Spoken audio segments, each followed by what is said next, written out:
there was an shipment of G4 computers that was being shipped to China, and as the shipment was leaving, the United States Army seized the shipment of G4 computers and said to Apple that you cannot sell this technology to a foreign country, especially one that is not an ally of the United States, especially one that is,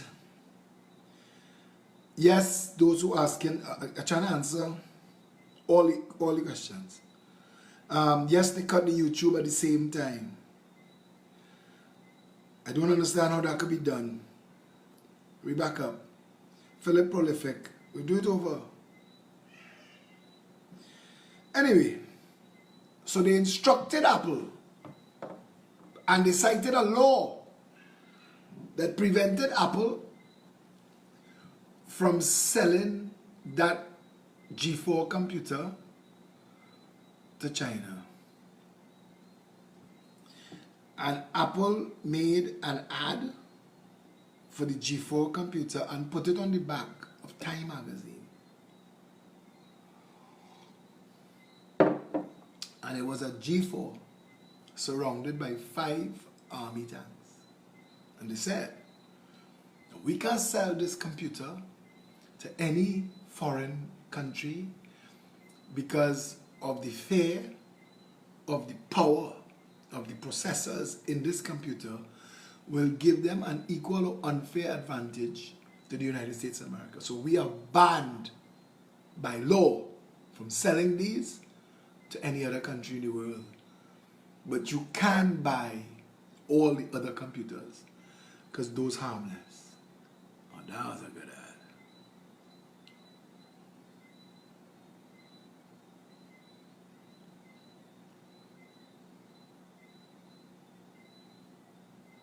Keith Rowley on the back of a truck in Diego Martin tonight. He brave. And they got cherry pick where they take him. Because he brave. Even people in Westmoreland and Bayshore don't think they higher in mine. Eh? You're brave, brother. But you see, when you have Rowley, the back of that truck, and tomorrow, we're launching some big things. You don't understand what's going on or what? The Progressive Empowerment Party dictating the narrative. They're trying to wiggle. They're trying to make it about race. They're trying to bust race talk between each other to fool you. The Progressive Empowerment Party has the conversation running down a sensible line. Let us deal with coronavirus. Let us debate. Let us deal with those issues. And it's choking them. So they're sending, if you see trolls, I like troll flypaper. They all over me, trying to defend it. And that's why I started to tell the story about Morpheus and Neo. When Morpheus said, the Matrix is a system, Neo. That system is our enemy, the system. But when you're inside and you look around, what do you see? Businessmen, teachers, lawyers, carpenters, the very minds of the people we are trying to save. But until we save them, these people are still a part of that system. And that makes them our enemy. You have to understand, most of these people are not ready to be unplugged.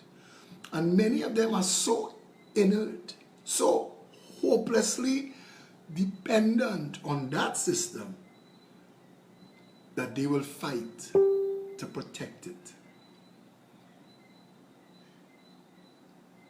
The undertow that dragging you out to sea, you're fighting to defend.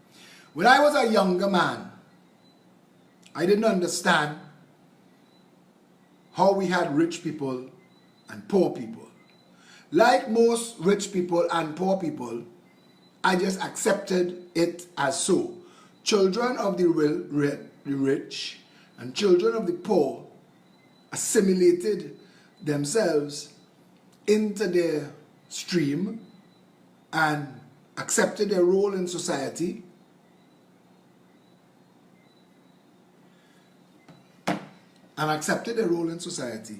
Some, like, well, I guess me, who did not accept that things are how they are, challenge it. I wanted to understand it. I tried to understand, and again, I am a half Syrian man, half Syrian Lebanese. And my father's parents is Elias Alexander, but he was Elias Jarouj when he landed in Trinidad, or they didn't know,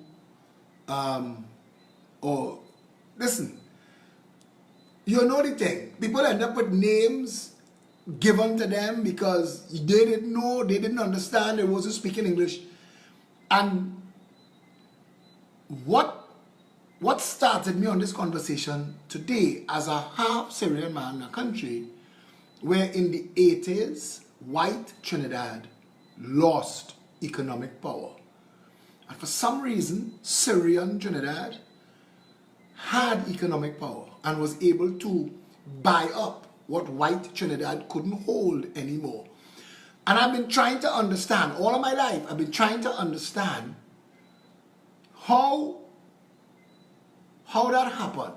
How the vendors on Charlotte Street end up buying Charlotte Street. How did they do so much more business than the actual stores on Charlotte Street?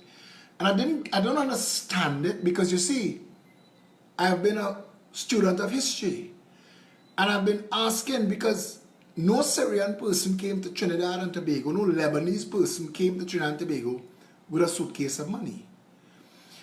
Like all of the brotherhood of the boat who weren't sold here was tricked to be here.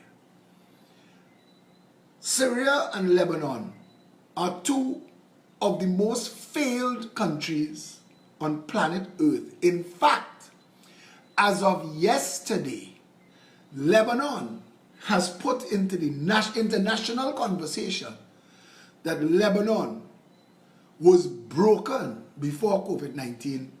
It will not survive post-COVID-19. Lebanon is a complete failed state as of today, as of yesterday, and they are appealing for help.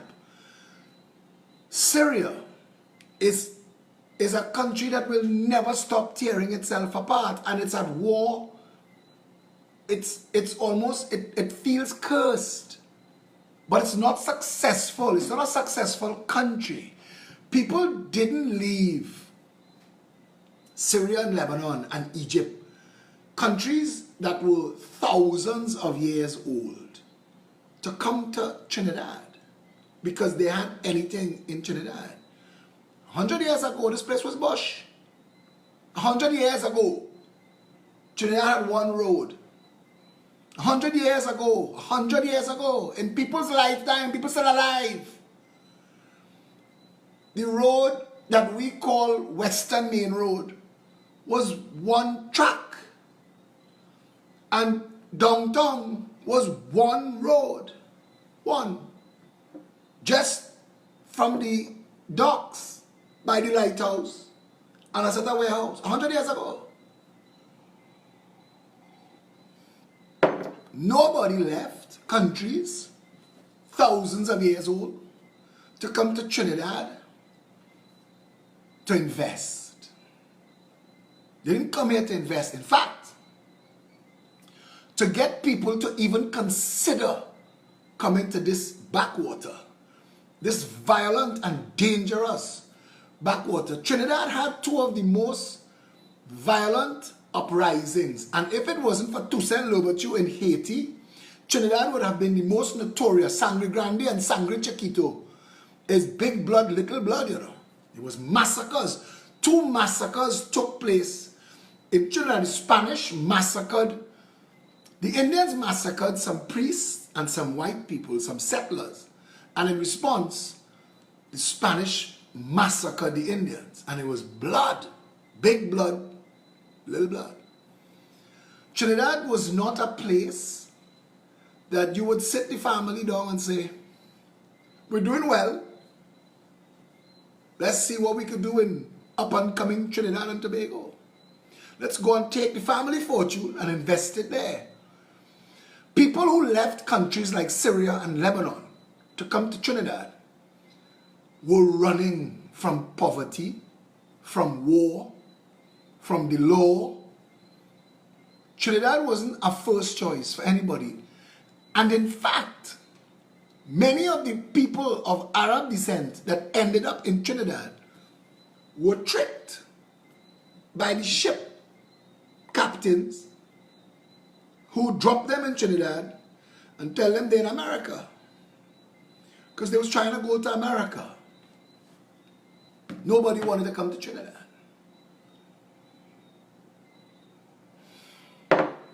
By the time the Syrians got here, with only the clothes on their back, Africans were free and had some level of equity. Small, 3 people own 1 donkey, 10 people own 1 piece of land. But there was already a black society, there was Indian society. When the Syrians and the Lebanese arrived, they couldn't talk English. They couldn't talk English when they arrived here. And they came from 2 of the most failed countries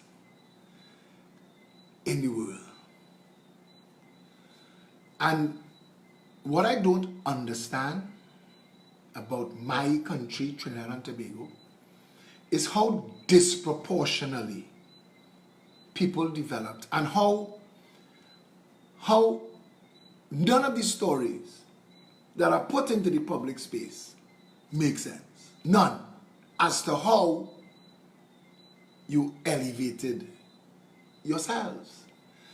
And why Morva, Beetham, Laventille, Sealots is not enough to tell me that PNM give them handout. It's like when people tell me that it's not the men who pulling the trigger, it's the men who importing the guns. And I wonder to myself, there are people who importing drugs, they importing guns, they're involved in human trafficking. And I never felt the need, and I don't know anybody around me, but then I guess poverty or shortcut or whatever it takes. Life is about choices. You get to make your own choice.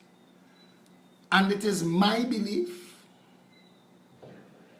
that in the 50s and the 60s, in the development of Trinidad and Tobago,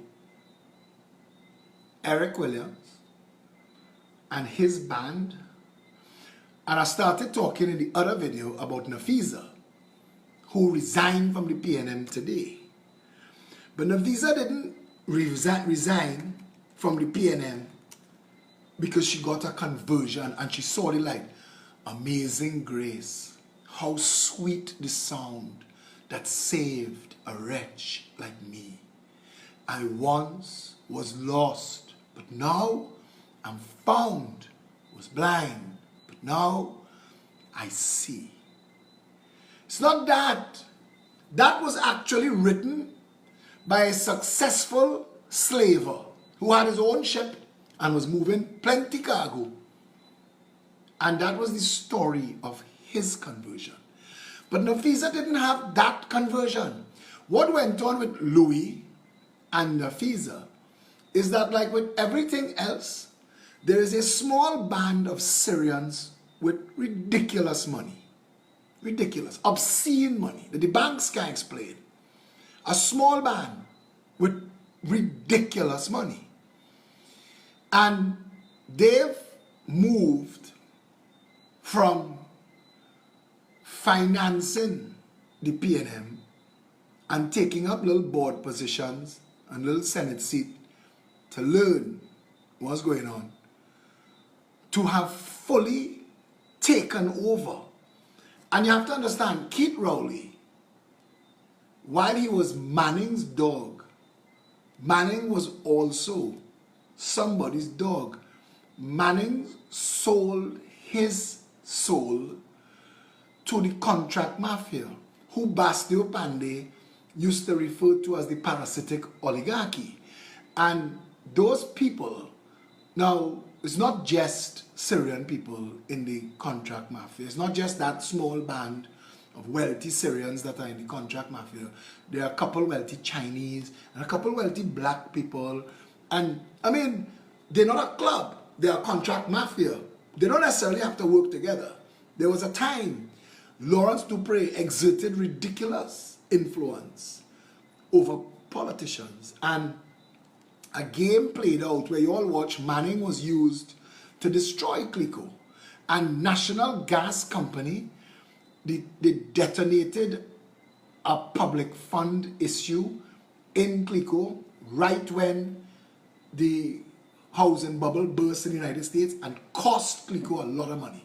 And I said to people, I said the day Lawrence Dupre forced himself into that boardroom of Republic Bank, that last bastion of supremacy in Trinidad, the day Lawrence Dupre forced himself into there when Frank Bassotti, you all remember, had pulled the fire alarm and tripped the sprinklers in Barclays. Was it Republic? Was it Barclays? Then I can't remember, because they wasn't having it, and he eventually ended up owning the majority in Republic Bank. I knew, and I said to people, even as a young man, he ain't getting away with that, no matter how long it takes.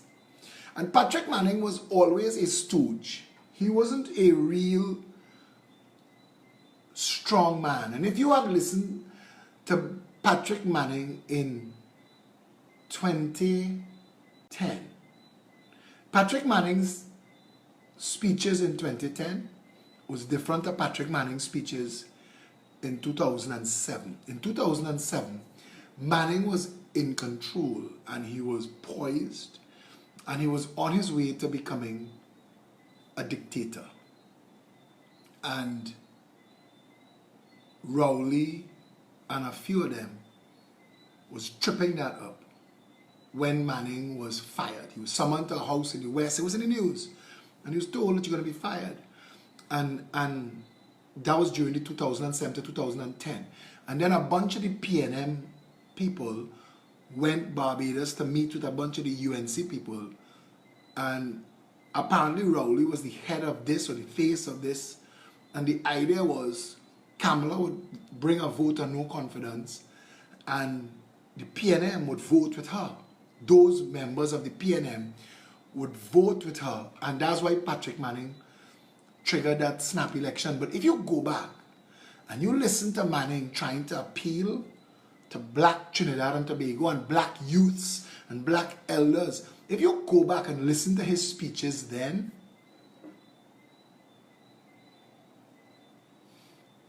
you will see a totally different man. And people were saying it's like he found himself, but it wasn't that he found himself. He was excommunicated. He was cut off from the construct, the system that owns the PNM. And he was trying to seize it by vote, and they were undermining him throughout the society, and they was undermining him within the PNM. And that's how Rowley ended up the leader of the PNM, because nobody can remember the election that took a backbencher from Diego Martin West and voted him into the leadership of the PNM. Nobody could remember that event taking place, because it didn't. The same way Manning was put there, Manning was moved from there, Rowley was put there. Remember that? And Nafiza Mohammed was there for all of that. Kamaluddin Mohammed was there for all the criminality of Eric Williams. Kamaluddin Mohammed was there when the PNM moved from being an activist organization that wanted to free the colonies. They wanted to free 10 islands, not just Trinidad. And they were working to build something called the Federation. It was a time of dreamers. And they were dreaming big. And for whatever reason, and I don't have the facts as to why Jamaica pulled out. I don't know what it was. I don't know if it was a power struggle based on size. But because I don't think Trinidad was wealthy then. Kirk Megu would have that information. He's a historian. But it came down to just Trinidad and Tobago.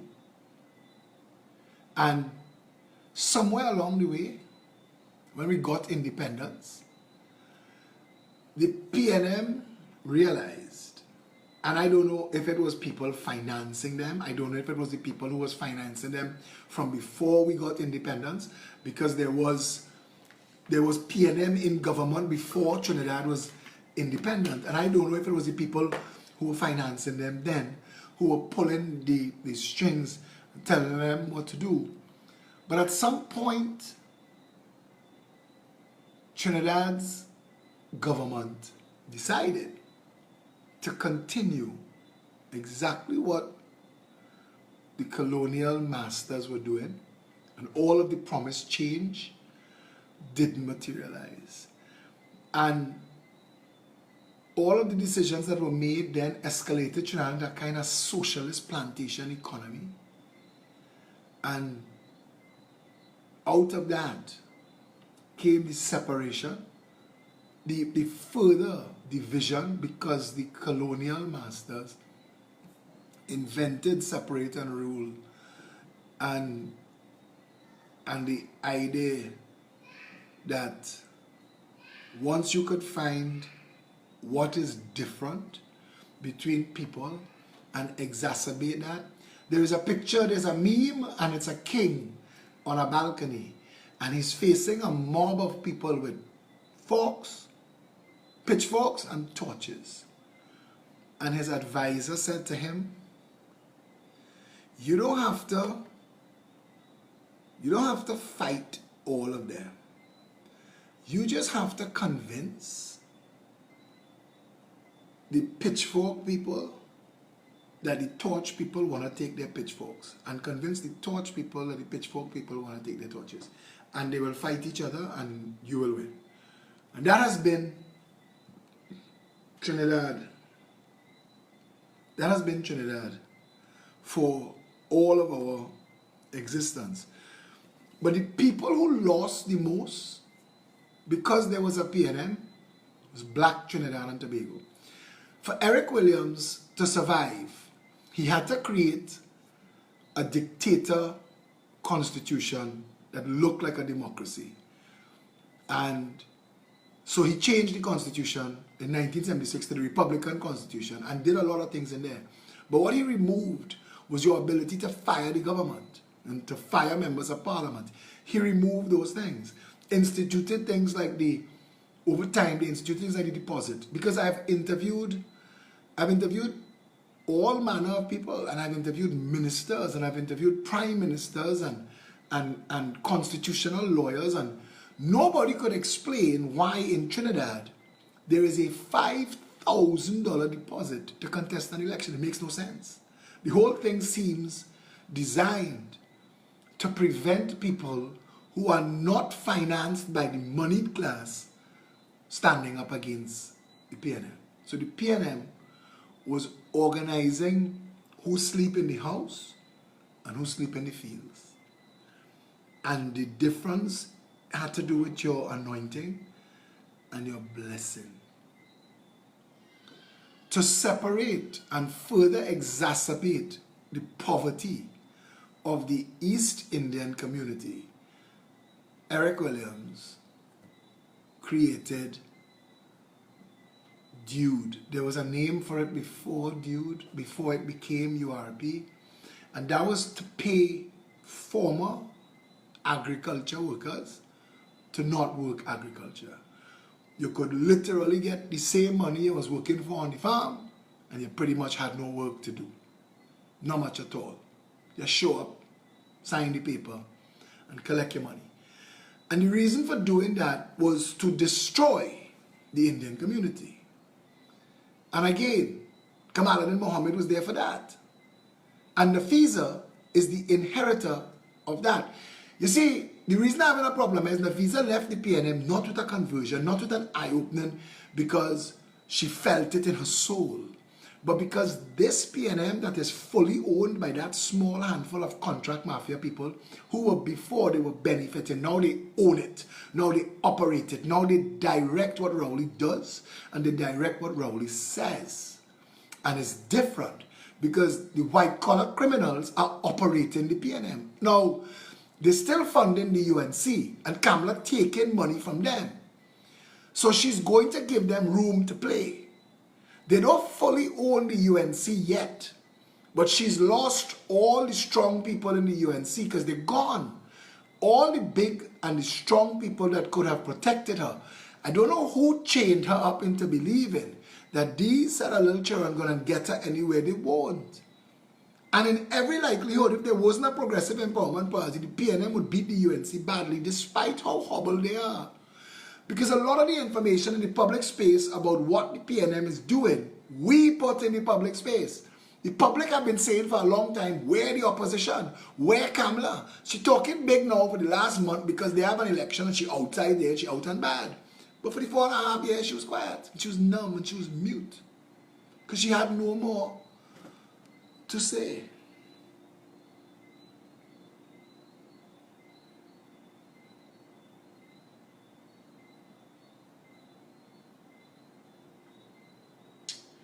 And I want to tell you something, huh? The country that we live in is going to remain broken as long as the people continue to uphold this criminality. And I have to talk about people like Nafisa because she's intelligent. And when you read the resume that she put out with her resignation, you realize that she is very talented, very intelligent. Why she would have stayed in an organization as criminal and as corrupt as the PNM and heard for herself. She would have heard the Commission of Inquiry into the construction sector. She would have heard other commissions of inquiry. She would have known, she would have heard in the corridors of power. She would have known who was doing what. She would have been aware. She would have to be an authority. But that whole level of the PNM that was head, neck, masses, the neck anointed the leadership to some degree. And they were the intellectual control of the party. That gave you people like Mariano Brown and Conrad Enel and people of that ilk. But that's gone. They don't have that anymore. Now they just have the head, Rowley, and the masses. And people get appointed and people get removed without any question. There's no system. They still have names like the youth arm and the women's arm, but they have no function, they have no structure. So when people are saying that it's amazing that they contradict themselves so hypocritically along the way with what they stand for and what they stand against, it's because they're told when they can speak and what they could speak on, and not a dog could bark because they run here. Because there's no structure. There's no structure. And if you have any position in the party, hush up, because you could lose it. Because now there's just a head, and there are the people above him who pull his strings. There is no mistaking why Rowley spends so much time in Syrian-owned businesses. It's just to make a point who he belongs to. He belongs to them. And he's told what to do. I mean, when you look at what they did with the comfort patrols, and Trinidadians got to the point of open rebellion over the comfort patrols, and that's the only thing that stopped it being an election year. And I'm sure they must be thought of testing the water cannons if we stood up against it, because there's no explaining why things like that would have been done. And then the same contractor, when Stuart Young had to backpedal, and that wasn't Stuart Young's doing. Stuart Young is just a face and a fool who getting to feel he bigger than he is, and he gain a little bit of money, so he liking up himself bad, but he's just a face. The contract mafia is not ready to come out and run the country themselves yet. So they need to hide behind a black face and an incompetent stooge, and they're getting away with it because they allowed themselves, black Trinidad and Tobago allowed themselves to be corralled. So when people talk about sheep speaking, when you look at how people of African descent in Trinidad and Tobago defend things that actually oppress them and reward others, it is amazing to see. The herd of black speak, don't get me wrong, the Indians in the UNC, that small handful of rabid sycophants, and it's not a lot, but they make a bigger noise than the rest of all the Indians in Trinidad and Tobago.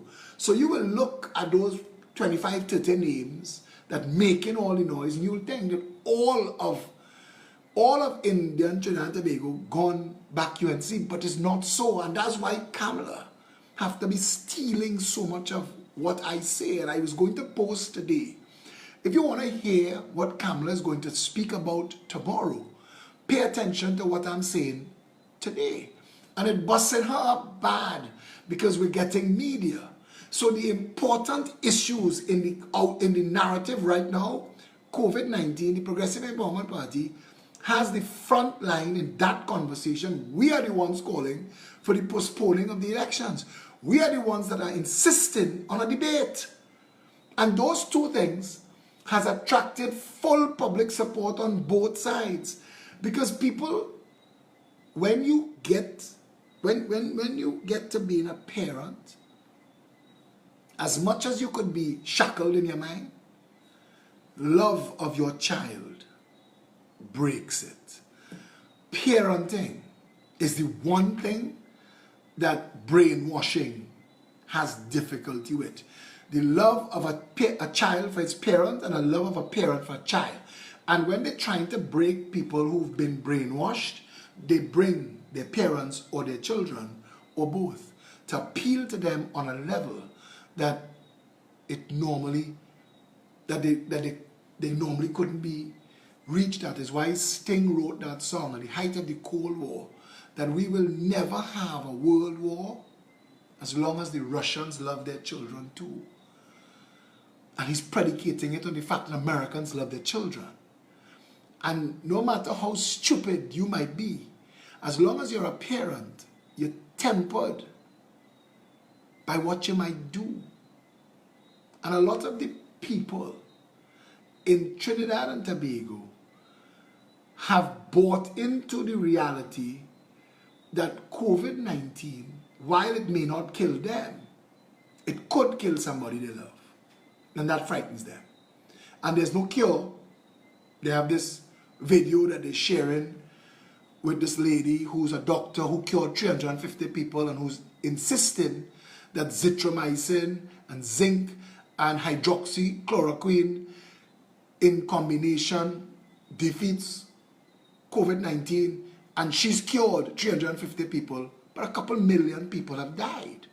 So the people who make Zithromax and hydroxychloroquine, they're not averse to making money. And if it was actually true that it could work, they would be frontline pushing and peddling it. Don't get it wrong.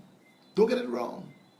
When the $23 kidney pill was found to have as a side effect 2 and 3 hour erections, it went from being a kidney pill to an erectile dysfunction pill.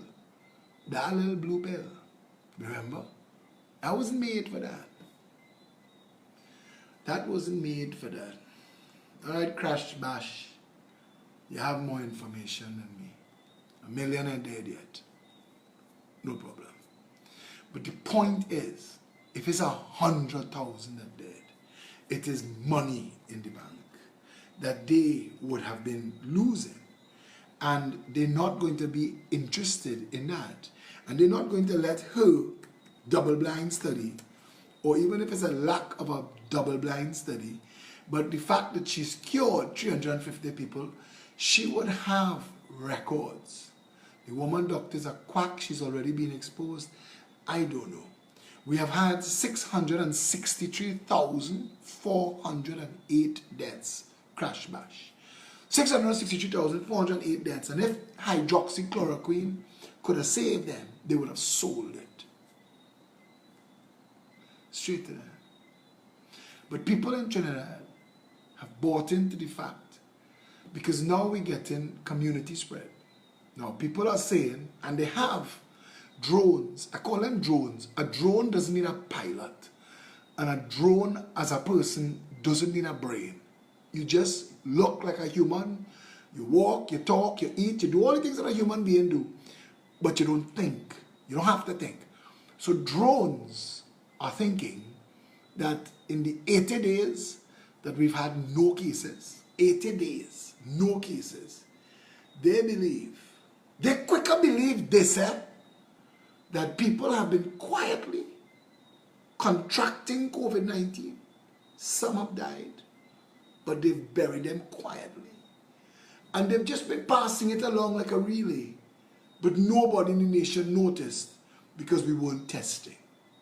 And that's an insane level of sheep speak to buy into. That for 80 days in this country, where if you sneeze, people know when you sneeze, where you sneeze, and why you sneeze. And everybody up in everybody's business. There's no way that that was the case. That the 100,000 Venezuelans, and even if it's not 100,000 Venezuelans, Stuart Young is reacting now, all of a sudden, as the Minister of National Security, to the videos of Venezuelans in Chaguaramas. Now, during the lockdown, a national cyclist was giving me video and information about a company owned by a fella who lives in Piti Valley, who is in the fish business, and he was telling me that this was going on during the lockdown.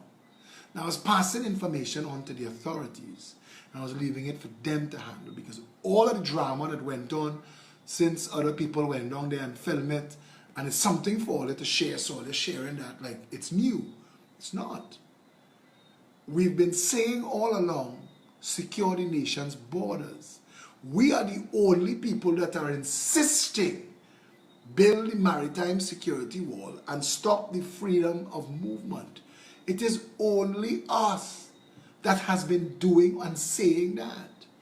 So Stuart Young now, like they did when people filmed the children and the adults walking off the boat in Cedros, and they say they went and they pick up all, even though the video was a month old, which I find hard to believe, but stranger things have happened. Now the Minister of National Security is talking, now they're going to take actions on anybody that's harboring Venezuela. Well, that's bullshit.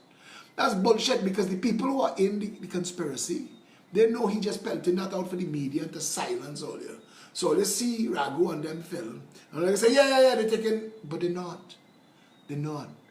Because that's a big business. And if it's 1,000 people a week, that's $250,000 and somebody eating. And people talking about is $100 for the boat and $200 for the Coast Guard. That's how you're coming into China. I don't know if it's true. Reginald McLean has been taking pictures over the past couple of years of all the Coast Guard boats tied up in Chaguaramas. And he's shown, this is 8 o'clock, this is 10 o'clock, this is noon, this is 2 o'clock, this is 4 o'clock, this is the evening, this is the night, this is midnight. And this is tomorrow morning, 8 o'clock. And he did it for weeks. And the boats don't move. So what's the point of having a Coast Guard that don't guard the coast? And if Stuart Young have to respond to Ragu and them video, where's the radar? And who is monitoring? You're the Minister of National Security, and we're spending $9 billion a year. $9 billion, $9,000 million a year. 90,000 homes from over Beaton Blab until Sealot, Covine, Rich Plain, River Estate, Waterhole. I mean, 90,000 house worth of money you're spending on national security so that Gary Hunt could bring in $20 million worth of army uniform every year when his brother was big in the army. And listen now, the entire thing is so noxious, so toxic, so corrupt, and there are people who have nothing going for them. They will never have anything going for them if it continues like this. Their lives are not improving. They are in their 40s, 30s and 40s. They have a big man named Gregory Suberu, who has a next one named Anis Rahman. And the two of them, one UNC, one PNM, and both of them have the exact same clothes on in their profile pic since Facebook start. They ain't made and they ain't change. But in everybody conversation, defending their cult. And ask yourself, what would make somebody so incredibly, indelibly foolish that you will defend your oppressor to the point of your oppression? I have had to tell people who are living in the Bronx, in Queens, in New York, in England, defending PNM and cussing me. And I say, friend, I just checked your profile. You've run away from this failed nation. Trinidad is not a good place to live. You said so by your choices. When you go abroad and you swear allegiance to another flag, it's because you want a life. It's not because you hate Trinidad, but it's because the government of Trinidad and Tobago has made such a shit of the place that you can't live. I have two friends, Dean and Dency Shepherd, that left here, normal people, land in America as Trinis. But I tell you all already, I have some palm trees in some half Angostura barrels, and they're about 10 feet tall. And there are no dirt left, it's only roots. It's only roots in that barrel. They grow as far as they can grow, confined to that barrel. The day I break that barrel out from around it and put it in the ground, they will shoot up into the sky because they have room to spread their roots and to grow. Dean and Dency Shepherd blossoming. I just following them, and I don't want Dean to cuss me. The last time I see him, he come down here for a lobster roti and he called me and we went and eat roti. But I don't want him to cuss me for putting their business in the road. But they've bloomed, they've blossomed. Dency's daughter end up on WB11. This child, Trinis are so talented.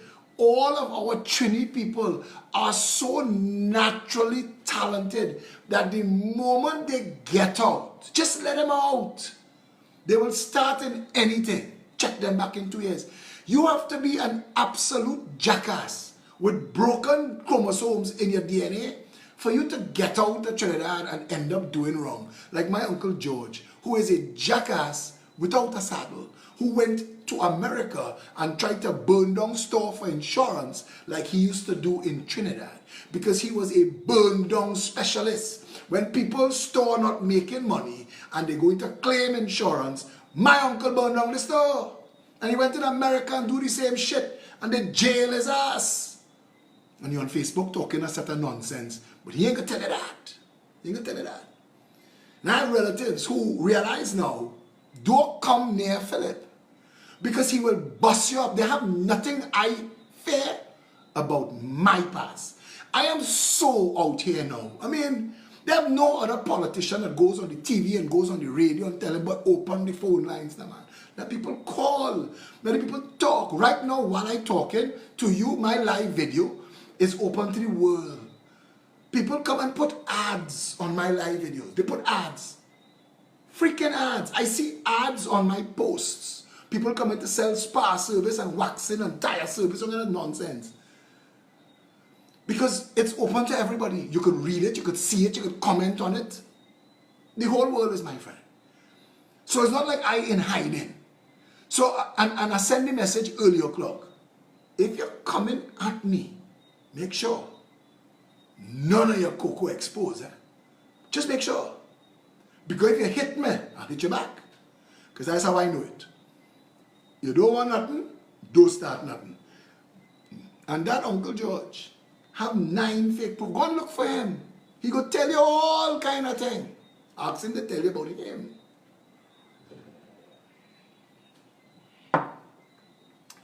Ask him to tell him about himself. That he will get quiet on. Quiet.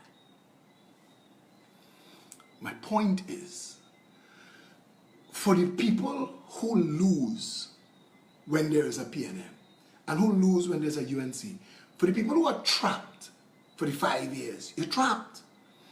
For the first 2 years, Kamala went dancing all over the world. She was traveling. She was never here. Jack was the prime minister. That pissed Dukran off. Because Dukran thought he was entitled, so he threw a tantrum and he sulked and he went sullen, and the Congress and the people did nothing, and they just sat there and wasted 5 years of my life and yours. 5 years. 5 years of our lives were wasted while that shit was going on.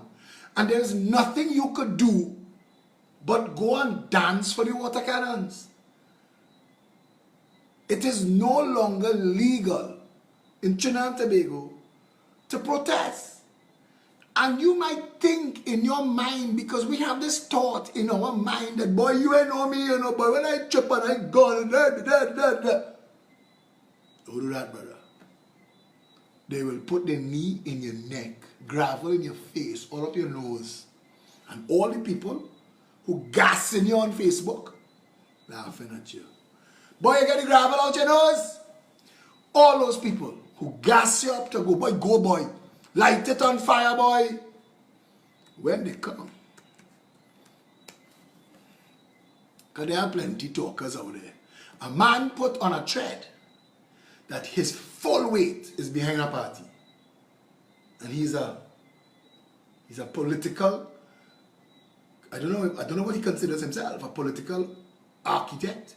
And his full weight is behind this party. And there's 19 of them whose full weight is behind that party. And they have one candidate. 19 of them, you know. All kind of money. Couldn't get past one candidate.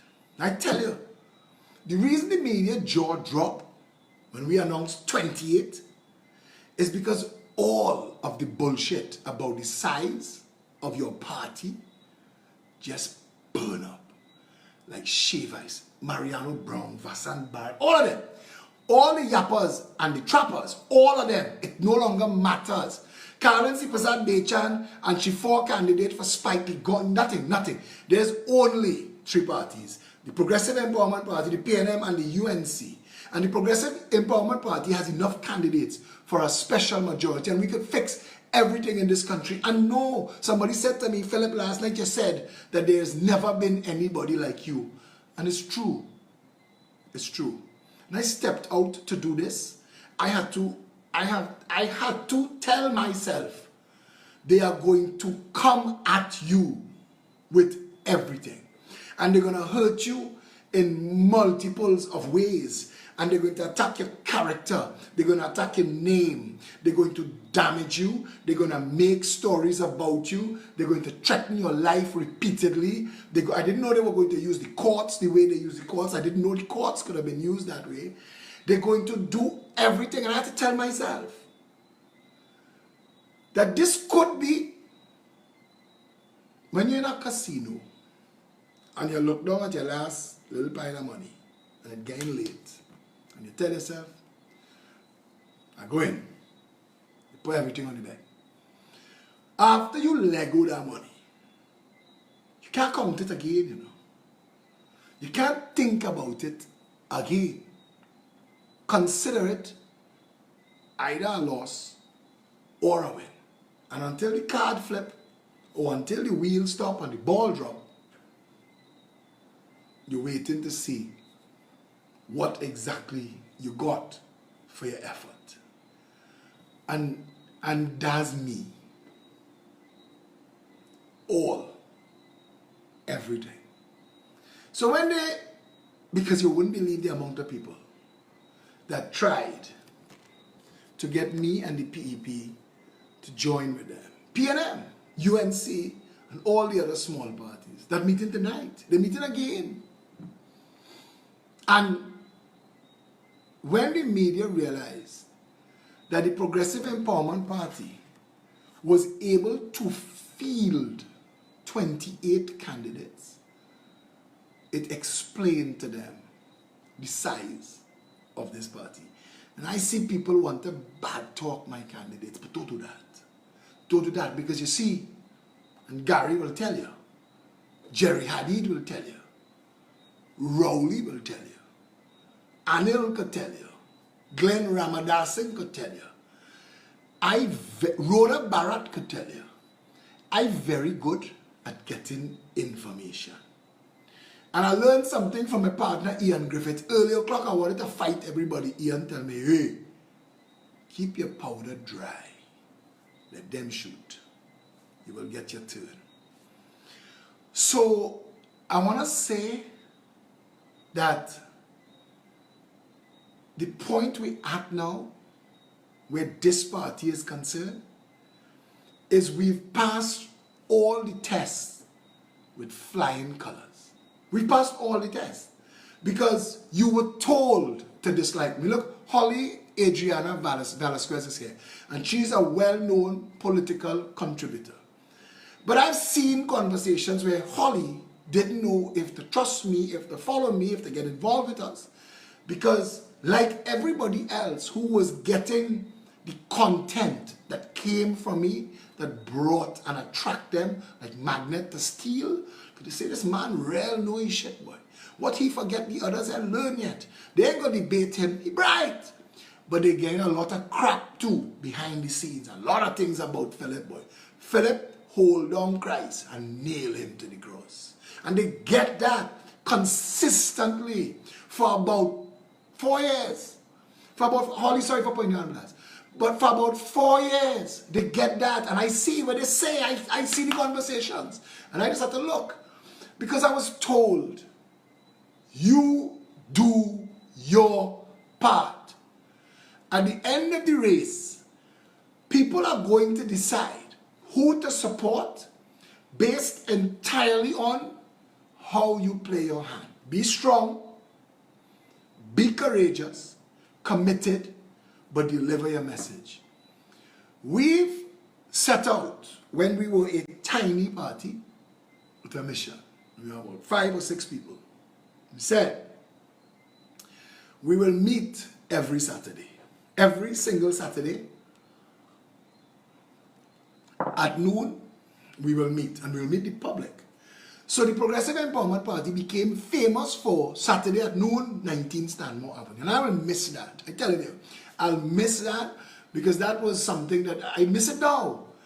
I enjoyed that 99% of the people in the party that know me met me on a Saturday at noon, 19 Stanmore Avenue. People have come from all over the world to Saturday noon, 19 Stanmore Avenue. Take a picture of me. But we set out with a mission. We will meet the public every Saturday. The doors will be open. But more importantly, the mission will be to inform, educate, empower. Since nomination day, the Progressive Empowerment Party has changed location in people's minds. It's become, to the UNC, a massive threat. To the PNM, something to fight. And the PNM, even though Rowley say was a PEP, Harry back and the crew fighting us every hour of every day and trying to undermine everything we do. To the point where nomination day, CNC3 didn't cover us. CNC3 just appointed as the host of morning show the most rabid PNMite you could find, as if Hema wasn't enough, the most rabid PNMite that you could find that Jamaican Barker from 95.5. They went into where the hatchlings hatch for the cult. 95.5, that's what Louis built. Louis' son still runs it. Louis came to his conversion that if Rowley wouldn't respect him, because now that there is no middle, now that there is no elite that Louis used to be in, that Nafisa used to be in, now that you don't matter in Mohammedville, because we don't care, we have money to spend, and we go buy out your people. They throw in tantrums. Louis was a tantrum. Local government, I told him, boss, you have a play, don't waste it. What Louis did in local government was a tantrum. Louis meeting with Pandey and Carolyn and all of them and talking on the media. That was just a tantrum, and he was hoping to trade it, that at some point Rowley or something in the PNM would come to its senses and summon him back. Abu Bakr tried to sell himself to the handlers of the PNM. They know it's a different game. It's a different game. Dano Suku, who fought the PNM for breaking down St. Augustine nurseries, went to screen for the PNM. They know it's a different time. And food sharing, if you get in with the contract mafia that own and operate in the PNM right now. But Louis' tantrum failed. And Nafisa's tantrum is going to fail. Her backing Saddam in Sawa Barataria, when Saddam brings nothing to the table, he's going to be a next scripted clown, poor fella, in the parliament. Now, he may have potential, don't get me wrong, but this is not the play for that. Not in a party like United National Congress that using you as a slave catcher.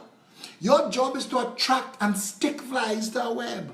That's your whole job. And to get paid for it, and they trot you out and call you a name like a member of parliament, so you make mommy, daddy, and your girlfriend or boyfriend proud. But you have no real value. Not one of them did. In your genuine empathy, what you telling me? In your tonal quality. Franklin, when I was a little boy, my father's store burned down in St. James. And I remember when the firemen reached, they didn't look for him in the crowd. Like, good evening, Mr. Alexander, do you have the keys? We see some fire and some smoke coming out of your building, and we would like to open the door and go in and see if we could bring it under control, if that's okay with you. No. Sledgehammer, axe, they open my holes and bust away the glass in the showcase and climb in from there and start to blow away fire, move my father out of the way, because the building on fire, you no longer have a say, and don't expect us to come and be all polite with you. Excuse me, sir. What's his name? Franklin? I see you drowning. I don't mean to disturb you in mid-drown, but would you like us to take you back to the shore? Would you care for some assistance?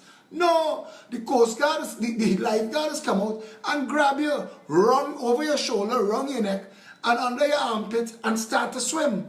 And if you fight them back, they will stop, push you away, knock you out, and then take you and go. They're not stopping to chat. Franklin, if you hear, follow a head rub and a kiss in your ears, wrong man, wrong place, wrong time, wrong party. I want to tell you something, Franklin. My country is on fire and the people are drowning. They are literally drowning. There are people walking around in Trinidad and Tobago that are working poor, that were middle class 5 years ago, that confused, and they don't know who to talk to. They don't know who to say something to. Boss, I lost my business, lost my house, lost my license, but they are just confused. We're living on savings and I'm hoping for the best. I have some family in Barbados and we're looking to fly out. Because pride, when you used to be in yacht club, drinking on a Saturday or on a Friday night, you can't do it again.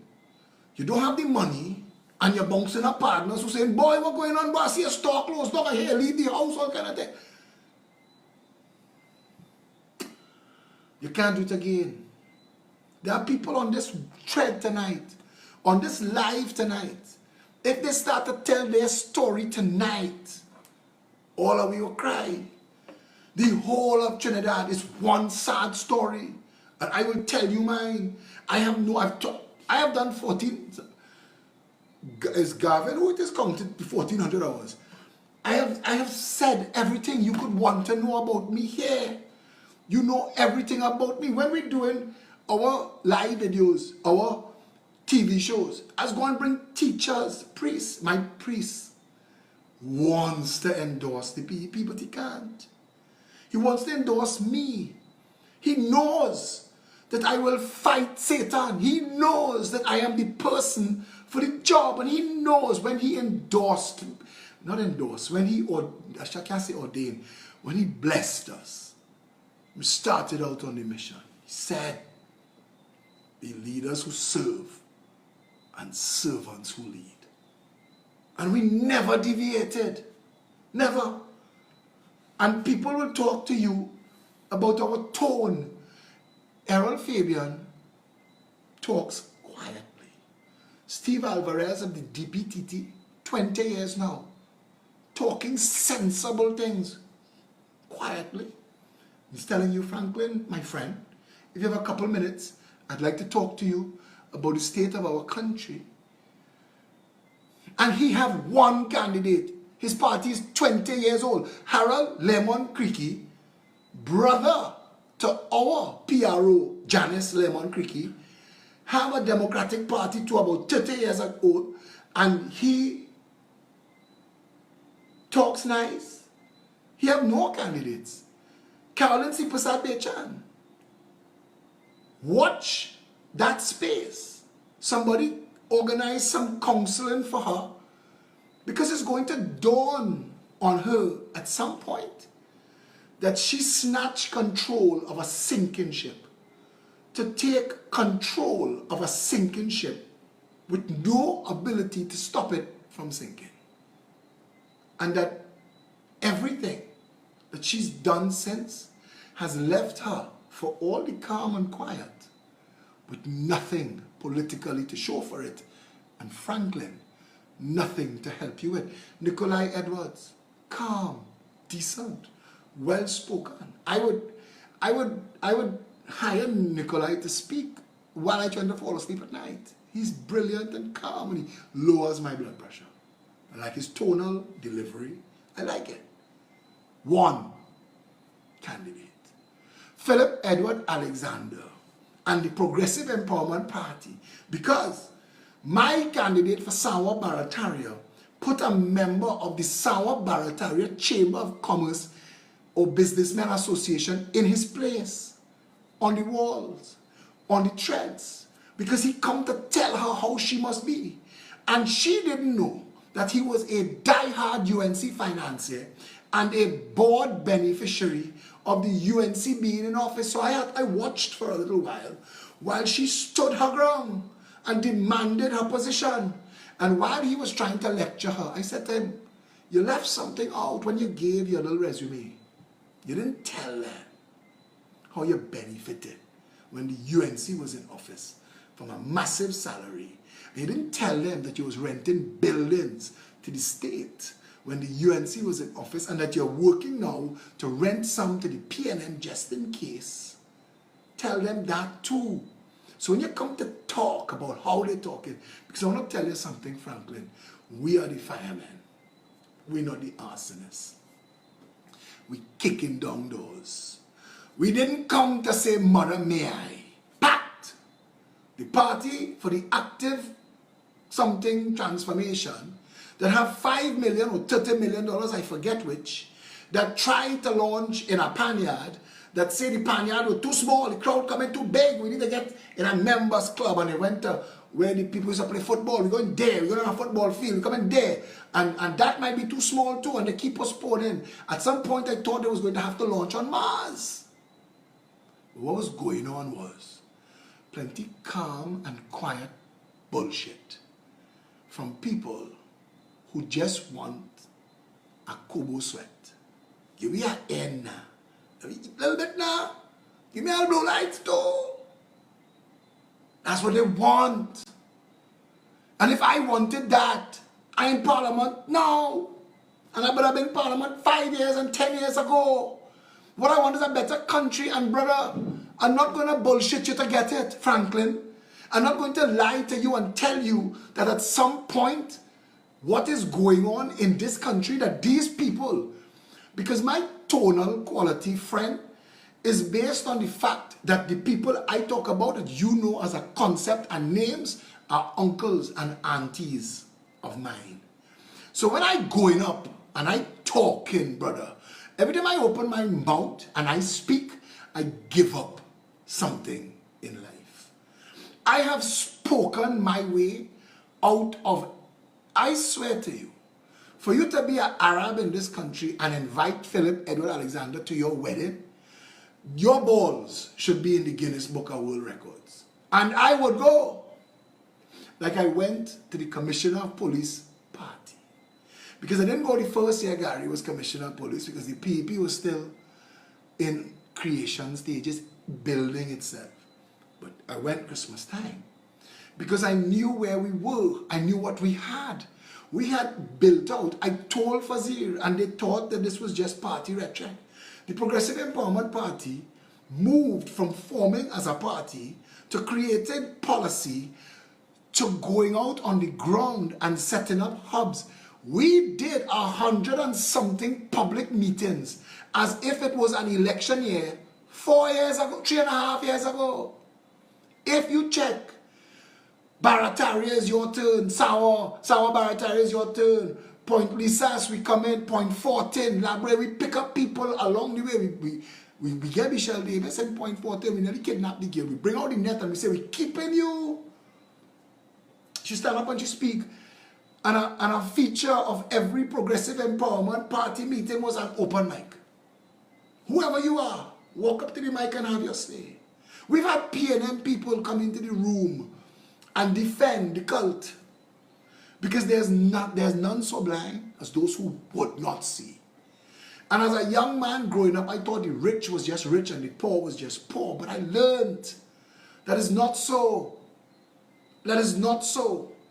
And that if all of my black brothers and sisters in Trinidad and Tobago that are living in the beatum, that's suffering, if I could pick all of them up and drop them in Canada, I bet you, check them back in 5 years, 99% of them own their own home, own their own car, probably own their own business. And they wouldn't have their pants down by their ass, and they wouldn't be looking to play shoot them up Charlie, because you give them hope, and you give them opportunity, and you open a door. Because the same way the children in Bayshore, at the end of school, I remember, I used to lie with this fellow, we'll call him Patrick. Let's just call him Patrick. Patrick and I used to lie and handle girlfriends and things. When I was playing the ass in school, and Patrick was playing the ass in school, Patrick walked out of school into a board position at a large company, and it's only then that it dawned on me.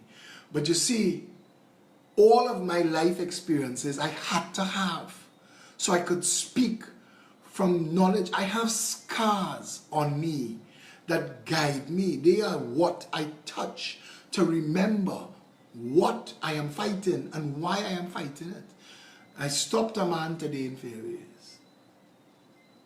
And driver of a taxi, a B14 old taxi, where about 3 of the panels on the car, a door, a fender, the trunk, different colors. So you know, bamboo parts holding it together, the bumper, all how you could see he had 4 different tires, all of them could get him demerit points. And I watch him turning around. He's an elderly black. I say elderly, I guess he would be in about his 50s. But he have a PNM flag on the car. He have 2 other black people in the car with him. He's driving by. I'm standing there with Bella. Me and Bella just out. I said, sir, if you don't mind, I could talk to you for a minute. So he pulled over, he said, sure. I'm standing in the middle of the road. Now I spoke to that gentleman about why his car might look so and how limited his opportunities are and why life is conspiring against him. Because you're out there with your car and you're working and you're driving with your big PNM flag, they're going to get you nothing. And look around you. You are in a neighborhood where the average home is worth between $5, $10, $15 million. And everybody's car is $500,000. And your car being held together by hope, spit, and a prayer. And why you think that might be so? And why do you think that that flag that is responsible for your condition and why you don't have your million? Because some people got 15 million and some people got none in a country that earned enough money for everybody to have gotten a million, and we would still be where we are today. But we didn't get our million. What we got was conned. What we got was separated into black and Indian, and they give us Pandey and Manning, and they give us Kamala and Rowley, and they tell us, follow your tribe. Follow your tribe, wave your flag, and dingole, and hush your mouth, and take your jam. When all of us should have had a good life, and all of us should have been given a start in life from which we could have soared. But that didn't happen. It happened in Norway, it happened in Dubai, it happened in Saudi Arabia, it happened in Singapore. In Singapore, they are putting up artificial trees that are turning carbon dioxide into oxygen and are also functioning as Wi-Fi transmitters to give you free broadband. Now come to frig on. What do we have? Digicel get a contract to put Wi-Fi in the bus, and the bus don't run on time, and children don't use the bus, but the bill getting paid every month.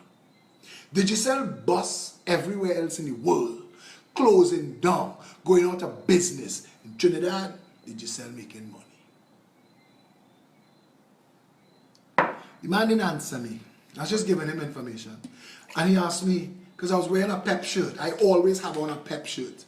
And I said to him, I said, there's a political party, a movement called the Progressive Empowerment Party. You can look us up. We have a website, peptt.com. Take a look. He said to me, he nodded when I said PEP. Because like everybody else, they know my face now. They either know me as your mommy, they know me as gunman in Chihol, or they know me from seeing on TV or on Facebook. You better be making all the noise. Yes. Making all the noise. My tonal quality is not to Franklin's preference, but it's not for that.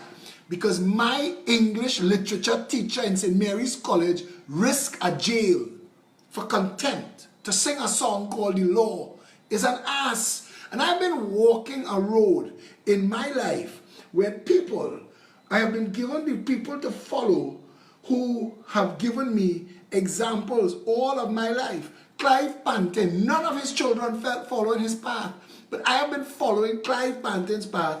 But I want you to hear Llewellyn McIntosh. This was my dean of Form 5 in St. Mary's College, but he was my English literature teacher in Form 2. I'll give one verse and a chorus. I hope it's true. They tell me how you reforming. 3 cheers to you, cause it's years now them laws won't change it. I want to see justice shine out in this country. My English literature teacher. They said no fun when cases are won. We must feel that justice is done. 1985. Don't care how big, don't care how And this still small, the going law on. should No. be there for all. But if judges taking bribe to throw your case outside, then The law is an ass. if when your case is called, no papers at all, then The law is an ass. if policemen indeed selling and smoking weed, then The law is an ass. and if the brilliant AG let all these things pass, we know The law is an ass. You know what is hard, Franklin? You're not breaking me tonight, Franklin, that he sang that in between 1980 and 1985. And a lot of time has passed since then. 35 years.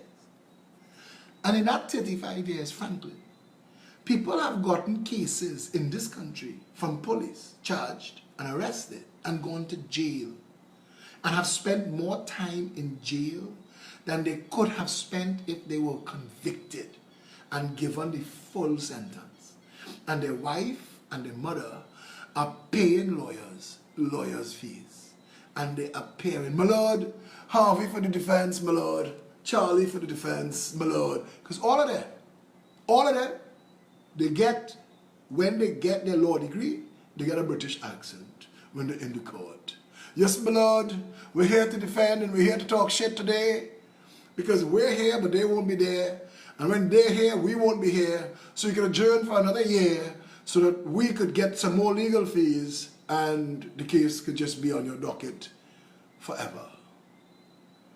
And Franklin, I will fix that. One of the people I respect most in this world is a criminal attorney by the name of Vernon Dilemma. And he's on this thread tonight. And he's an advisor.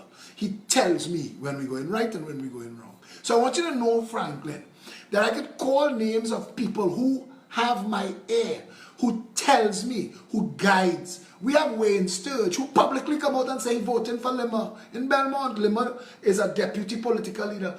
Wayne Sturge, they beg him to come back to the UNC.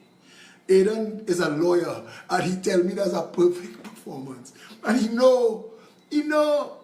And Franklin, I want you to understand that the system is broken, and that the people who are benefiting from this broken system, Franklin, are not making room for Nikolai Edwards. They're not making room for Steve Alvarez. They're not making room for Errol Fabian. But damn it, they're going to make room for me. And they're going to make room for the Progressive Empowerment Party. And if I have my way and we wake the people up in this country and we win, there will be an orange revolution in Trinidad and Tobago. We will bring Trinidad and Tobago kicking and screaming into the 21st century. Our court system, we have a quick policy. Franklin, you want to hear my answer to what my former English teacher was teaching me? What we singing there?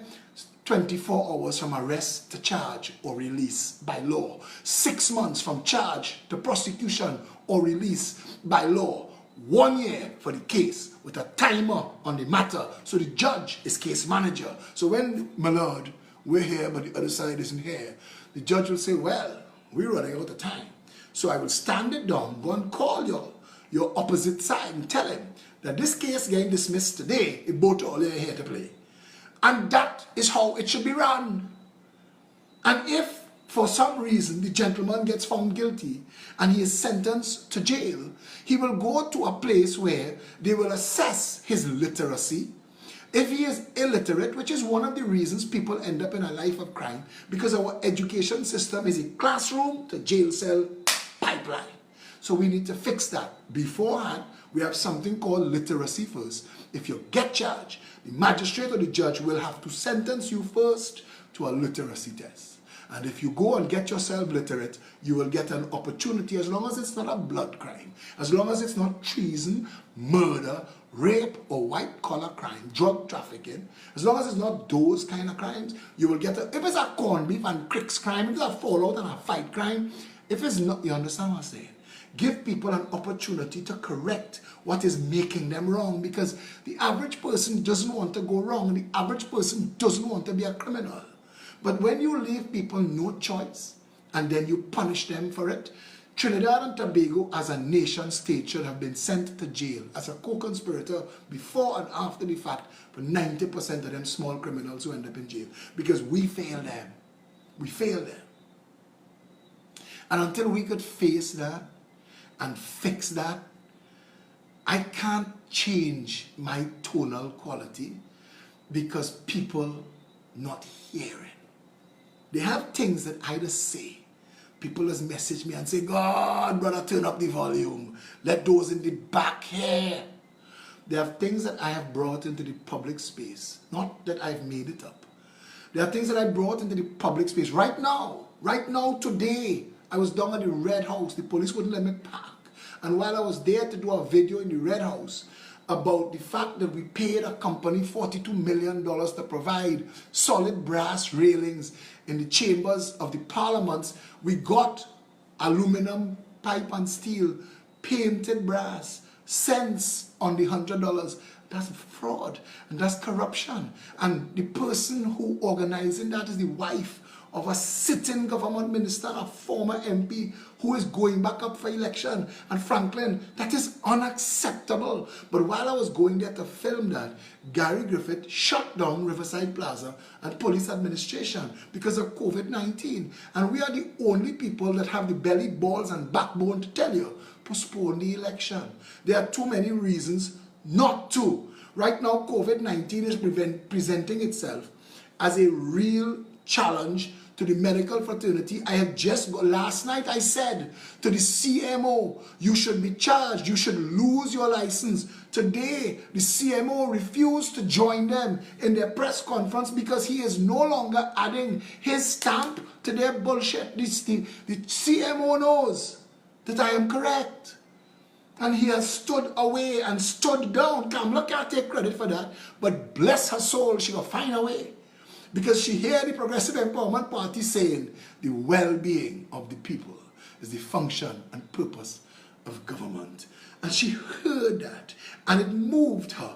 The fact that we've been saying this for 4 years, so all of a sudden she's gotten another overnight conversion on the road to Damascus. All of a sudden she knows this parliamentarian with 97 years in public life just realized that the welfare of the people is the primary responsibility of the government. But she didn't know that when she was boogieing for the first 2 years of her term in office, and for the next 3 was having 4-day weekends. We got all that information and she didn't care then. But she's trying to copy and paste the only political movement trying to free minds, break shackles, and to get 1.4 million people standing as one people under one flag on this side of the conversation. This side of the conversation against all the politicians.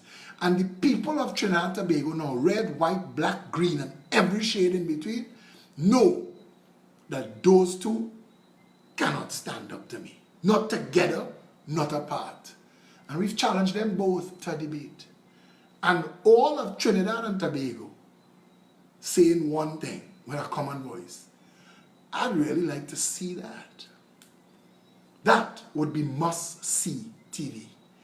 To hear them try to defend the nonsense of their terms in office, their track record, to hear them try and defend the plans that they have for the future that they couldn't do while they actually had office. I look forward to that with a certain amount of childish glee. I want to hear them. I may not have to talk. I want to listen attentively to hear when PEP policies are being discussed. Because I've read Vision 2020, Vision 2030, 5 pillars, 6 pillars, 7 pillars. I've read all the nonsense that the two of them have put out over the past 2 elections. And I know that before us, they knew none of this.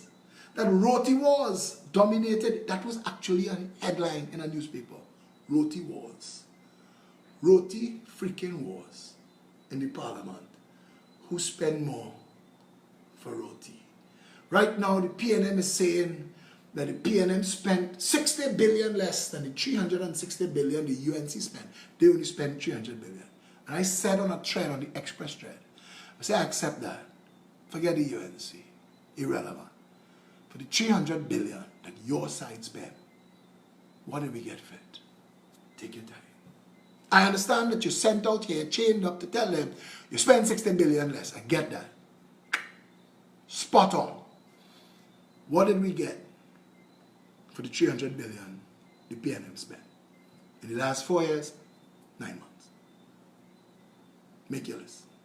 Tell us what we got. What we got? Because I could quantify values. I have an understanding of what things cost. I've broken it down for people a lot. A lot of the information that you see coming back to you in the public space now, and the things they discuss and how they discuss it, it's because we put it in the public space and we've been educating, informing, and empowering. So what the members love to see is when people come on the thread with their hostility and say, Oleano policy, Well, boy, let us drown you in orange. Because we have policy. We have pamphlets, we have leaflets, we have posters, we have guided cards, we have websites. We even have a special link called 21policies.com. Like yourself. 21 policies. And our 21 policies are better than any manifesto, than any party has ever put out in the history of this country. And professionals in different industries have said, your banking policy will change the economy in this country. Your housing policy will change social development, management, crime. Your education policy, that blow the roof off of everything else. Your finance, your economic diversification policy. I mean, when we talk, I said, and I can show you. You see, what's embarrassing is Kamala ordered 50,000 jobs. All of a sudden, we've said, the Prime Minister's first job is jobs. And we said that 4 years ago. She just found that out. She know now. The Prime Minister's first job is jobs. And we say that. Jobs is job one. And that once you have a job, if you want to own a home, you should have one. And we created a policy that they're afraid to copy because they're in bed with the financiers. And they don't want that. You see, the Progressive Empowerment Party has a plan to take the drug money and the corruption money out of real estate. And it panics them. Because there are people who own 200 and 300 houses in this country. How? 25 years ago, you didn't have 5 cents to hang on a mop. How were you so successful? Share your secret. Share it. A man went on TV and boast. He said, he built 126 stores in 10 years. And I pull out my calculator. You build a store amount. The Herculean effort required for you to build a double stand a month. If it's a doubles box, if it's a hot dog cart on wheels down on Independence Square, the effort it takes to build one every month for 10 years makes you a superhero. You should have a cape. And I want you to tour this nation and tell the rest of the business people who's struggling to move from their first store. I talk about Michelle Sohan, the owner of Bakery Treats. Michelle Sohan, as a cake decorator, is the best in the world. She is the equivalent of a triple gold medal Olympic winner. Michelle went Italy and France and beat the best in the world. Her fans, her following, are the manufacturers of the largest sugar and everything to do with cake, all of the best.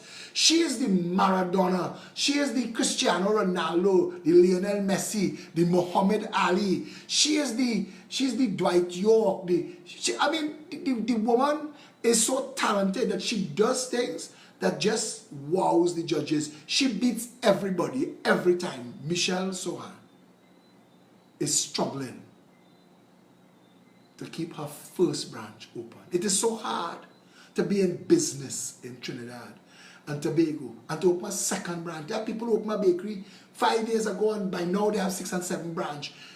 And I want to tell you something. Money and credit, hard to get. When you look at business people, red, white, black, green, and every shade in between, and the development of their business, Sharon Sajuddin family are the owners of Roti Cafe. I want to tell you this. Roti Cafe is world famous. Roti Cafe, people land in Trinidad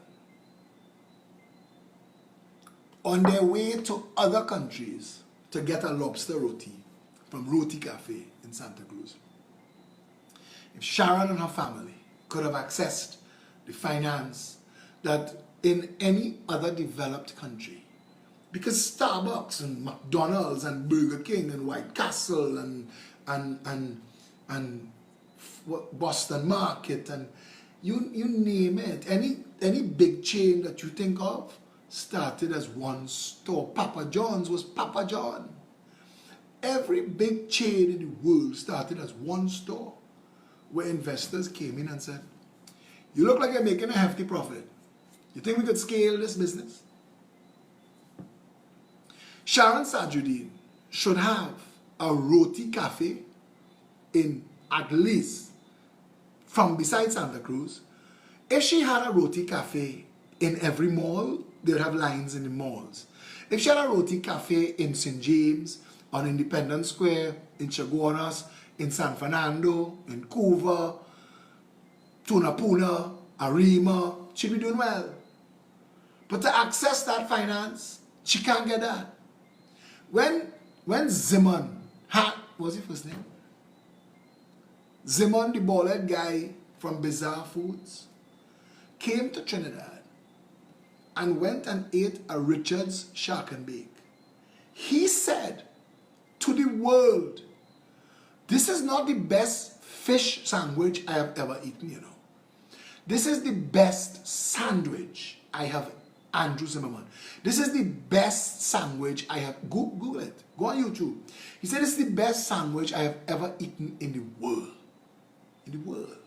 And he's eaten a lot of crap, because I used to watch his shows.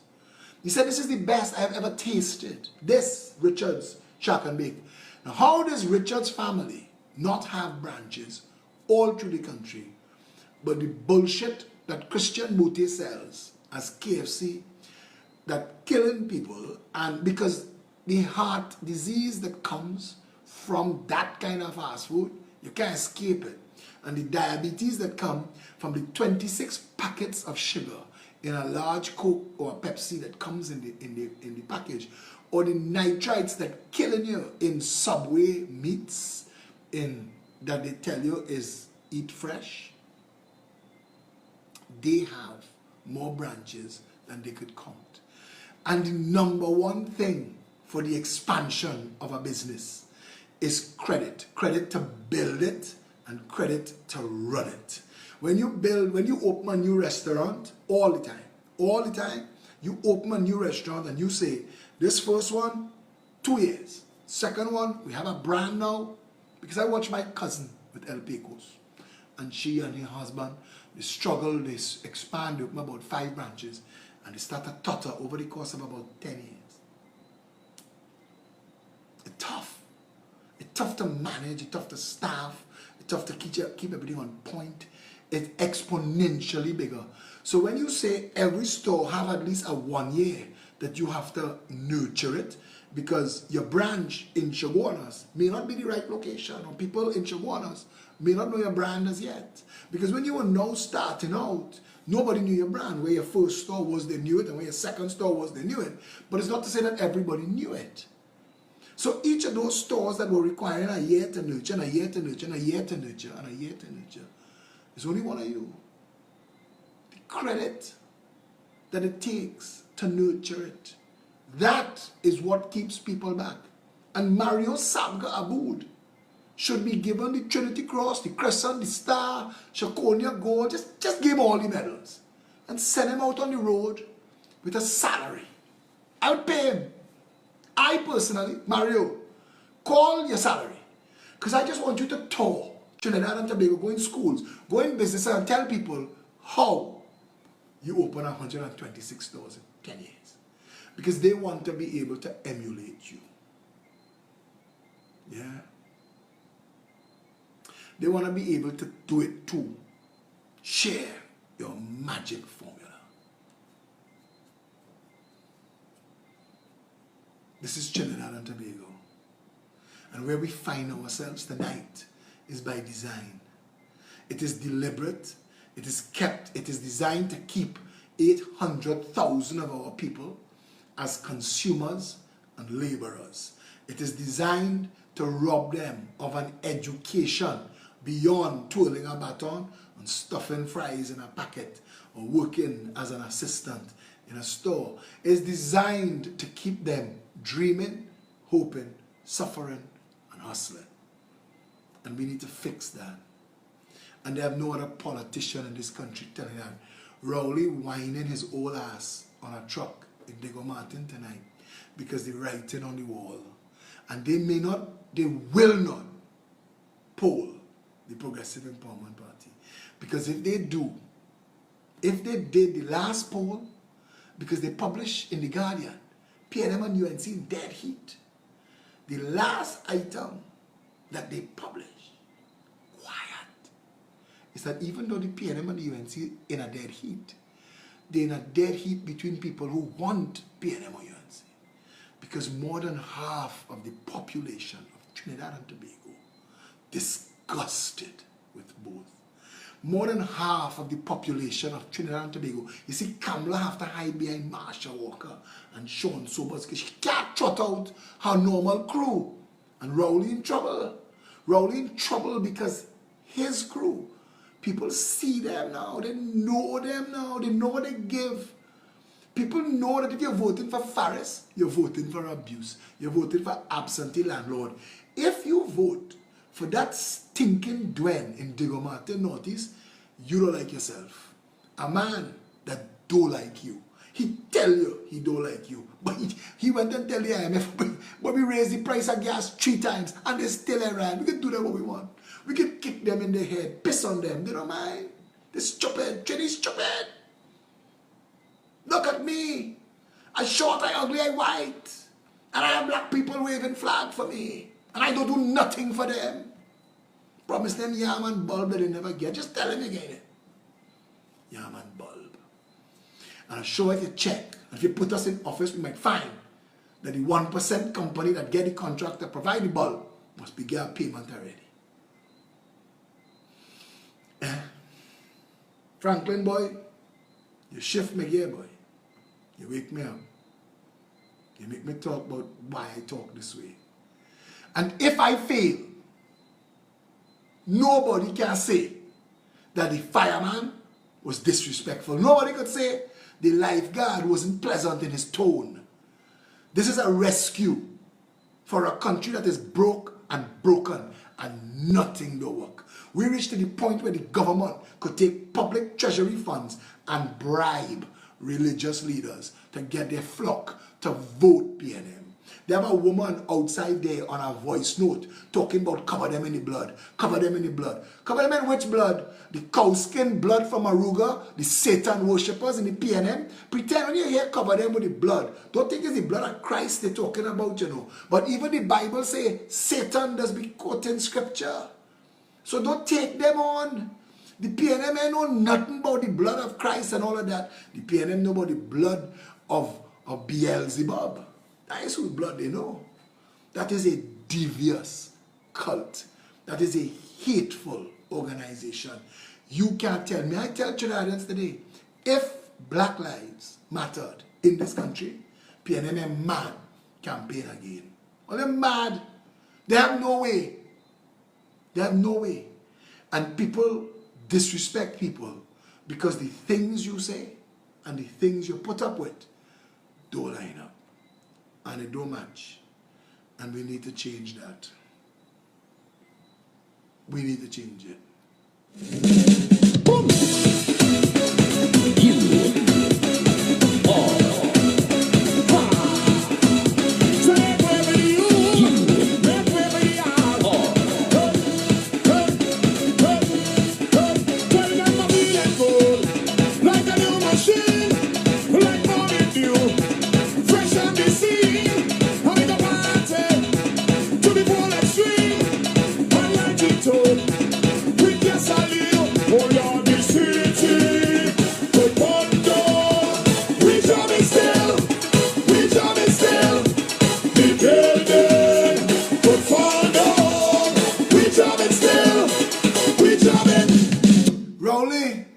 Get back in office. What's your plan for the people, boy? Just hold them and walk them.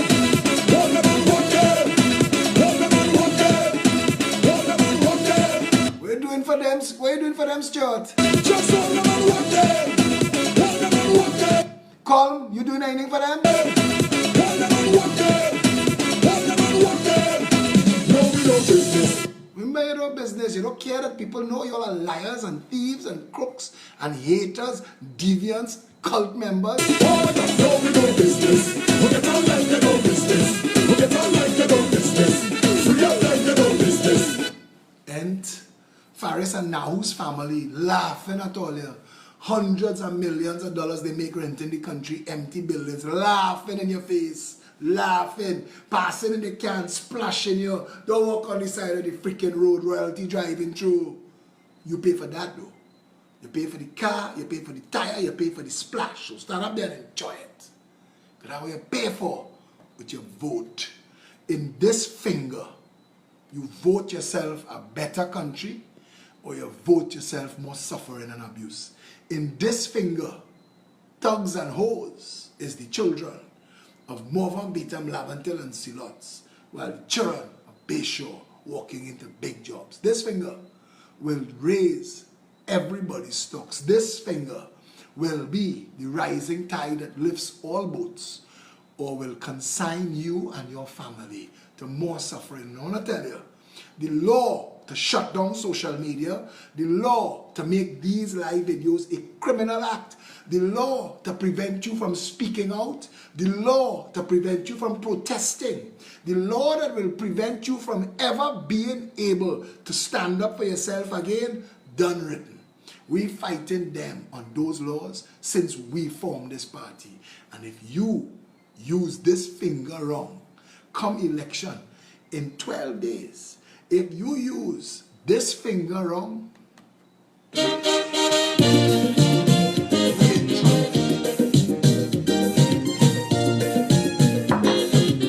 forget, volunteers in your constituencies, link up with your candidates, help them on election day. Make sure PNM don't thief the election. Make sure those of you who can help us financially, help us. We in the last for long. Let's get everybody hearing the message on TV, on radio. Let me get it done. Your vote will decide our destiny. Your vote will decide what you want to be.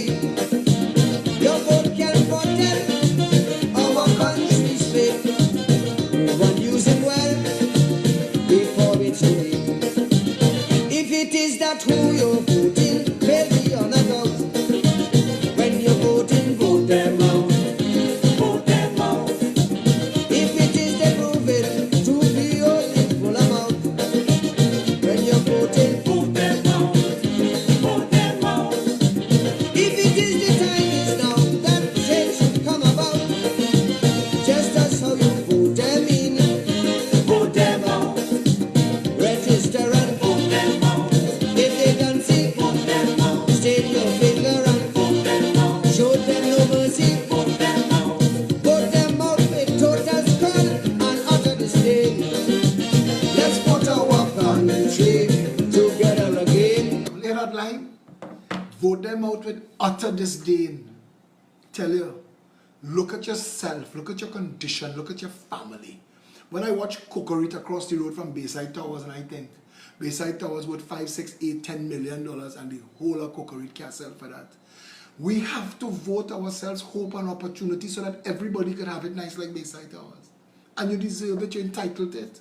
No one person in this country nicer than you, brighter than you, better than you, more blessed than you. All of us start off in the same hole. All of us come here same suffering. None of us, besides a handful of slave owners and a handful of plantation owners that kind of had it okay. The rest of us come here, our ancestors would be ass dragging. Our ancestors come here with nothing. All of us entitled to be in the same place going forward. And the Progressive Empowerment Party is the only political movement that is committed to making sure that red, white, black, green, and every shade in between have the same benefits of living in Trinidad and Tobago. We will level the playing field in the banks. We will remove the fees and make sure that the banks are paying interest on depositors' funds. But we will also open the economy to competing banks that come down here. Republican, RBC, and Scotia and FCB, they dank, they fetid, it's a diluted gene pool, they interbred. They've had it for too long. We need to bring others in to excite the market and seek you out and say that they like your little spa business or your little tailoring or your little bakery.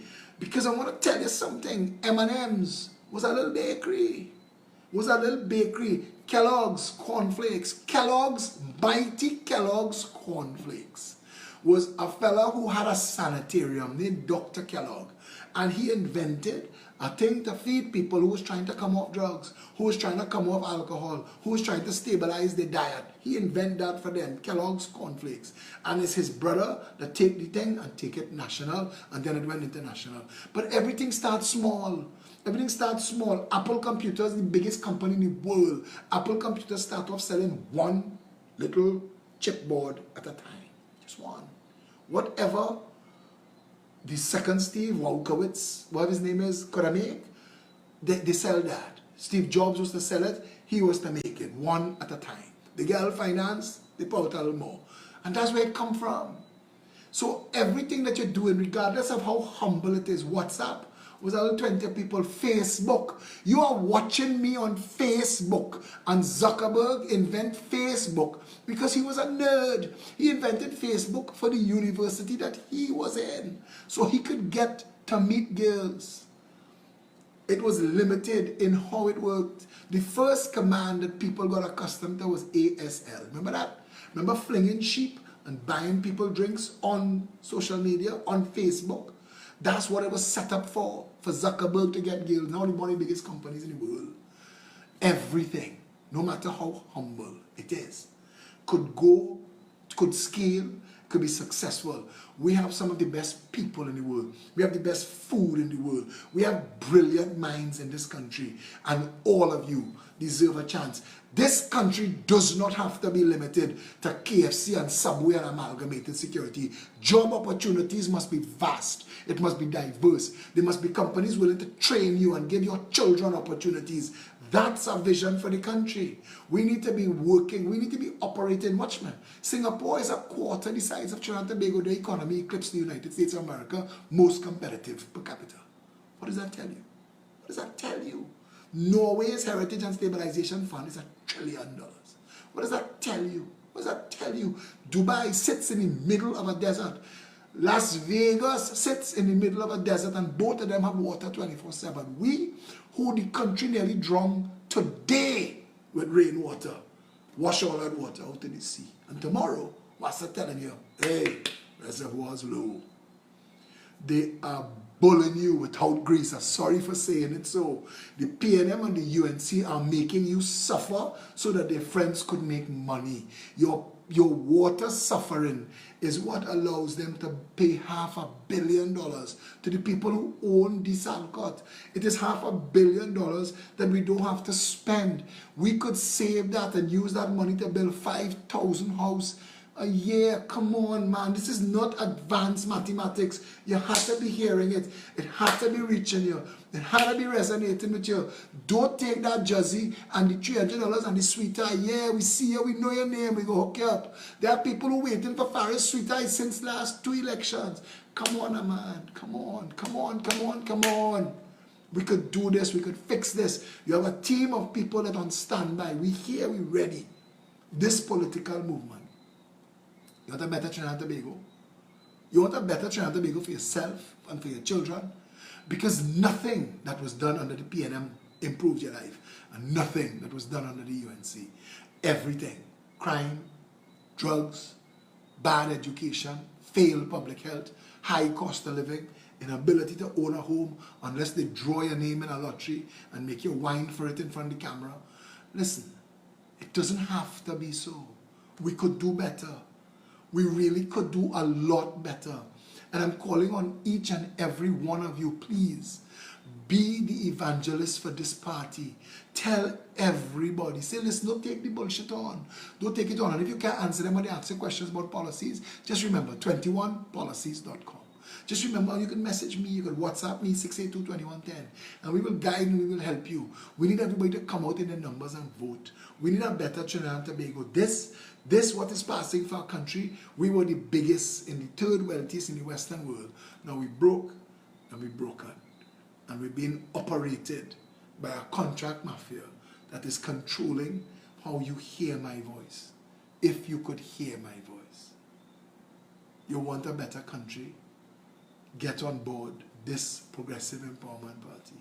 It is a we thing. It is an us thing. It is the only way to fix Trinidad and Tobago. If you think that crew on the yellow side have your interests at heart, check what happened the last time You trusted them. They was preaching the gospel of Johnny Walker Red. They had no interest in you.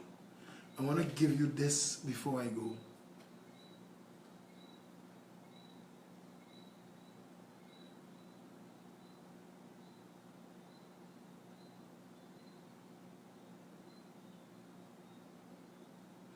Now this is the law of the jungle, as old and as true as the sky. And the wolf that shall keep it may prosper, but the wolf that shall break it must die. As the creeper that girdles the tree trunk, the law runneth forward and back. For the strength of the pack is the wolf, and the strength of the wolf is the pack. I remember when I read that in Jungle Book the first time, what it did to my mind, and it made me understand the power of people working together. We've been divided, separated by everything, by race, by height, by skin color, by religion, sexual orientation. There are so many things that divide us, and there's one thing that unites us, one common thread, that we are all people, and we all deserve a chance to be happy, to maximize our potential. There is an election in about 12 days. And it is the mother of all elections. It's not going to be easy. We are in a mad world right now. COVID-19 has shaken the world's economy to the core. Growing forward from here, Trinidad and Tobago requires a government that has a heart for people and a vision for the country.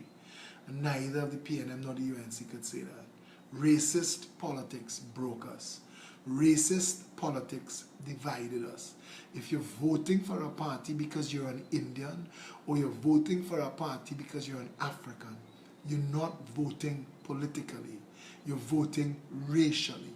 And you should continue to be a public racist after the election and let them know. Make all your choices racially. If you get in an accident and you're getting blood, make sure to ask for Indian blood or African blood. And if you're in the emergency room and you're an Indian, make sure an Indian comes and attend to you, an African. Or if you need police protection, and all of this, as I'm saying it sounds so ridiculous to me, it sounds ridiculous to you, because it's ridiculous to be doing anything racially. So why would we vote racially? Think it through. We could have a better Trinidad and Tobago. And you, if you wanted, could make all the change we need. On August 10th, save TNT. Vote PEP. Until tomorrow.